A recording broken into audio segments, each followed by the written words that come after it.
লৈ যাব পাৰে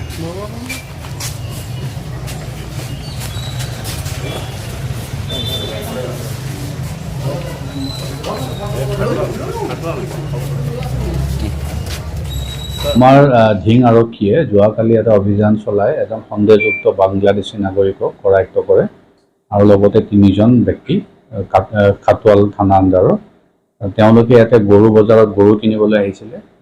2জন মানুহ আমি বাংলাদেশী ব্যক্তি আমি কৰায়ত্ব কৰিছোঁ। তেওঁৰ নাম হ'ল হুমায়ুন কবিৰ।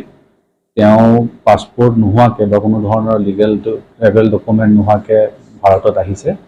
তেখেতক আমি এতিয়া গ্ৰেপ্তাৰ কৰিছোঁ আৰু ন্যায়িক ব্যৱস্থা আমি ল'বলৈ প্ৰস্তুত হৈছোঁ। তেখেতৰ পৰা আমি এটা মোবাইল হেণ্ডছেট পাইছোঁ, লগতে 2খন বাংলাদেশী চিম। সেইখিনি আমি এনালাইচিছ কৰিম এতিয়া আৰু অবৈধভাৱে ভাৰতত প্ৰৱেশ কৰাৰ কাৰণে তেখেতক আমি কৰায়ত্ব কৰি গ্ৰেপ্তাৰ কৰা হৈছে। যিটো বাংলাদেশত যিটো এতিয়া পৰিস্থিতি সৃষ্টি হৈ আছে তাৰ পৰা নাই, তেখেতে ইয়াত আহিছিলে ব্যৱসায় সংক্ৰান্তে, তেখেতে ইয়াত গৰু কিনিব আহিছিলে। আমি তথাপিও সেই এংগেলটো চাই আছোঁ, সোধ-পোছ কৰি আছোঁ। কিন্তু আমি যিখিনি প্ৰিলিমিনাৰী ইনভেষ্টিগেশ্যনত যিখিনি পাইছোঁ, তেওঁ এজন শ্বিলঙৰ মানুহৰ লগত যোগাযোগ কৰিছিলে গৰু কিনিবলৈ। তেওঁৰ যোগেদি তেওঁ আহে নগাঁৱলৈ। নগাঁৱত আহি তেওঁ খাটোৱালত এক ৰাতি থাকে আৰু যোৱাকালি ধিং বজাৰত আহিছিলে গৰু বজাৰত গৰু কিনিবলৈ। তাতে মানুহৰ সন্দেহত আৰক্ষীক খবৰ দি আৰু আৰক্ষী কৰায়ত্ব কৰে। সোধ-পোছ কৰি আমি গোটেই ৰাতি আমাৰ অফিচাৰসকলে সোধ-পোছ কৰিলে।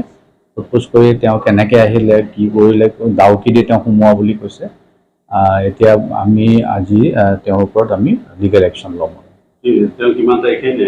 তেওঁ 4 তাৰিখে ভাৰতত সোমোৱা বুলি কৈছে আৰু তেওঁ আহি পেলাই 4 তাৰিখ ৰাতি আৰু 5 তাৰিখ শ্বিলঙতে থাকিলে।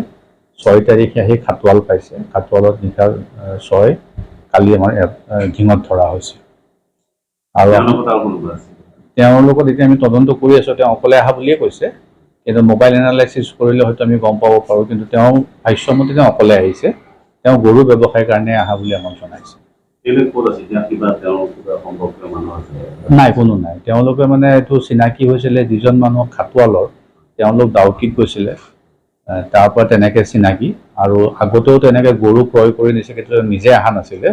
এবাৰ নিজে আহিছিলে আৰু নিজে অহাৰ পিছত তেওঁ ধৰা পৰিছে। গতিকে খাটোৱালৰ মানুহ ঘৰতে তেওঁলোককে এৰেষ্ট কৰাইছে। আমি তেওঁলোকৰ 3জন ব্যক্তিক আমি পাইছোঁ ইয়াতে।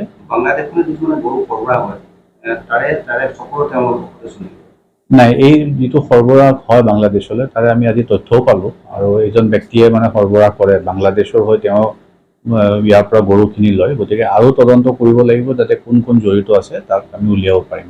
আৰু এইজন ব্যক্তিয়ে যিখিনি আমাক ভাষ্য দিছে, ইয়াৰ পৰা গৰুখিনি কিনি লৈ যায় মেইনলি মেঘালয়ৰ মানুহে, আৰু মেঘালয়ৰ পৰা সেইটো তাৰ পৰা চালান কৰে।